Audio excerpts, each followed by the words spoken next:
Gemini సినిమాతో టాలీవుడ్లో land అయిన నమిత వరుసగా ఫ్లాప్స్ కొట్టి కోలీవుడ్కి షిఫ్ట్ అయింది. అయితే అందంగా ఉన్న హీరోయిన్స్ అందమంటే తమిళ తమ్మిలు ఫిదా అయిపోతారు. సో వాళ్లకు నచ్చిన క్వాలిటీస్ అన్నీ నమితలో ఉండడంతో అమితంగా ఇష్టపడి మంచి హిట్స్ ఇచ్చి టాప్ హీరోయిన్ చేశారు. గుడి కట్టే లెవెల్కి వెళ్ళింది వాళ్ళ అభిమాన పైత్యం. ఆ క్రేజ్ చూసి ఇక్కడ కూడా పిల్లలకు ఛాన్స్ ఇచ్చినా తెలుగోళ్ళు మాత్రం కట్టుకోలేకపోయారు. దాంతో బ్యాక్ టు కాలీవుడ్ అంటూ అక్కడికి వెళ్ళి కాస్త కష్టపడి వెయిట్ తగ్గించి ఆఫర్స్ కోసం సెట్ చేసుకుంది.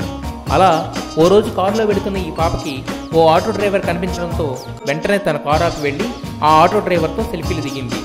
ఆటో డ్రైవర్ల స్పెషాలిటీ ఏంటా అనుకుంటున్నారా? ఆమె ఓ లేడీ. కుటుంబాన్ని పోషించడానికి ధైర్యంగా ఆటో నడుపుతున్న ఆమెతో సెల్ఫీలు దిగి కాసేపు మాట్లాడి సెల్యూట్ చేసి వెళ్ళింది. ఆమె అప్రిషియేట్ చేసి వెళ్లడంతో ఆటో డ్రైవర్ ధనలక్ష్మి చాలా ఎక్సైటింగ్గా హ్యాపీగా ఫీల్ అయ్యి మరింత ఉత్సాహంగా తన పని తాను చేసుకుంటుంది. నమితకు కూడా చాలా సెన్సిటివ్ మనసు ఉందని ఈ ఇన్సిడెంట్తో ప్రూవ్ అయింది. రీసెంట్ ప్రెస్ మీట్లో ఓపికగా బాహుబలి గురించి చాలా విషయాలు చెప్పాడు రాజమౌళి. సినిమాలో హెవీ గ్రాఫిక్ పార్ట్ ఉన్న వార్ ఎపిసోడ్ని హెక్టిక్ షెడ్యూల్తో ఒక్కరోజు కూడా ఇబ్బంది రాకుండా కంప్లీట్ చేశామని,